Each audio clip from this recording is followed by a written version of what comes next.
केवट ने कह दिया, जब तक आपके चरण नहीं धो लूंगा तब तक पार करने वाला नहीं हूं। सुने केवट के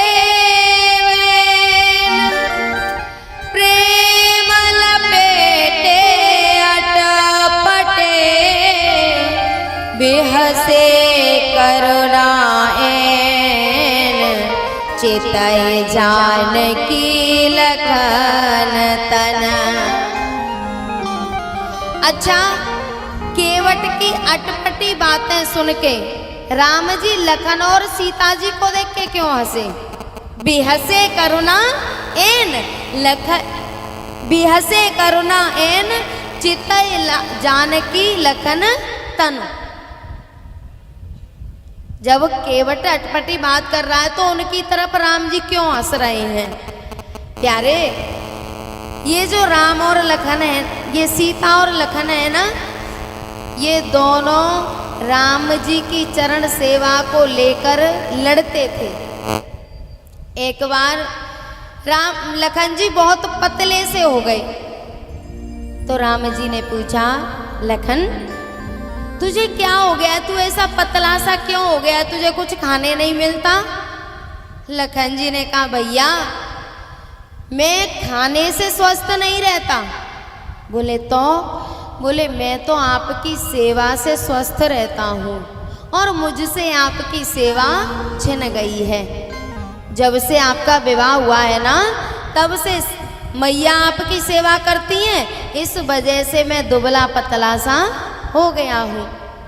राम जी ने कहा, लखन होली आ रही है और जब तुम्हारी भाभी कुछ देने की कहें तो तुम सेवा मांग लेना। बोले ठीक है। होली का समय आया तो सीता जी ने लखन से कहा, लखन कुछ मांग लो। लखन जी ने जल्दी से कहा, बोले मुझे राम जी के चरणों की सेवा दे दो। और सीता जी तो मूर्छित होके गिर पड़ी। लखन जी दौड़ के गए राम जी के पास। बोले भगवान मैया को क्या हो गया? बोले क्या हुआ? बोले मैंने तो चरण सेवा मांगी और वो तो मूर्छित होके गिर पड़ी। राम जी ने कहा, लखन तुझे एक चरण की सेवा मांगनी चाहिए थी। अब जा उनके कान में जाके कहे कि एक चरण की सेवा मैं करूँगा और एक की आप करना। बोले ठीक है। लखन जी आए, राम जी ने कहा, हटो सब, महल में भीड़ लग रही सीता जी के पास। बोले हटो, लखन उपचार करेंगे। कौशल्या मैया ने कहा, ये लखन ही तो ऐसा कुछ कह गया है कि जानकी मूर्छित हो गई है। बोले अब हट जाओ। सब हटे तो लखन जी ने कान में कहा, मैया एक चरण की सेवा आप करना और एक चरण की सेवा मैं करूँगा। सीता जी ने आंखें खोल दी। अब राम जी उस दृश्य को देख के हंस रहे हैं कि तुम चरण सेवा को लेके लड़ते थे ना, अब ये केवट सेवा के लिए लड़ रहा है और तुम कुछ कर नहीं पा रहे। बिहसे करुणाएन चितय जानकी लखन तन। राम जी ने कहा, केवट जल ले आओ और चरण धो लो। केवट अपने घर से कठौटा लेके आया जिसमें आटा गूंथा जाता है ना। अच्छा एक बात बताओ, केवट के घर में दूसरा कोई पात्र नहीं था और दूसरे पात्र में चरण धोए भी जा सकते हैं, ऐसा नहीं कि केवल कठौटे में। लेकिन केवट का भाव था कि इनके चरणों की रज कठौटे में रह जाएगी, उसको पान करेंगे और उसी चरण रज में जब भोजन बनेगा तो हमारा तो कल्याण हो जाएगा। कठौटे को लेके आया, भगवान के चरण धोए। वैसे केवट कह रहा था कि मैं आपके चरण धो के आपको पार कर दूंगा, लेकिन अब केवट ने जो पहले की सवारी थी ना उनको पार किया, राम जी को पार नहीं किया।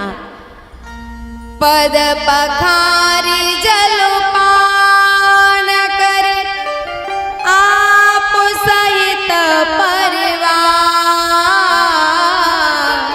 पितर कर पार करे प्रभु पुने मोदे तगयोले पार। केवट ने चरण धोए, परिवार को चरणामृत दिया, खुद ने पान किया और अपने पितरों को उस चरणामृत को दिया। जो इस भवसागर में अन्य योनियों में चले गए थे, प्रेत योनियों में चले गए थे, भगवान का चरणामृत दे के केवट ने पहले अपने पूर्वजों को पार किया। पितरु पार कर प्रभु पुण्य, पहले अपने पितरों का कल्याण किया, फिर राम जी से कहा कि अब आप नाव में बैठो। तीनों को नाव में बिठाया और जैसे ही किनारा आता है ना, केवट नाव को वापस कर लेता है। इधर किनारा आता है तो पहले से ही वापस कर लेता है। राम जी ने कहा केवट हमें पार नहीं करेगा, बस इसी में घुमाता रहेगा।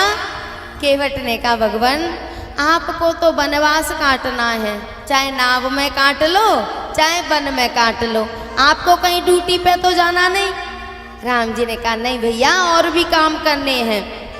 केवट बीच धारा में लेके गया और एक जोर से झटका लगाया, तीनों एक दूसरे को पकड़ने लगे। केवट हम गिर जाएंगे। केवट ने कहा प्रभु इस छोटी सी धारा में गिरने से डर रहे हो और हम इस भवसागर में जाने कब से डूब रहे हैं, आपने हमारे बारे में कभी सोचा है? राम जी ने कहा केवट आज मैं तेरे घाट पे आया हूँ, तू मुझे पार कर दे और जिस दिन तू मेरे घाट पे आएगा ना, सबसे पहले मैं तुझे पार कर दूंगा।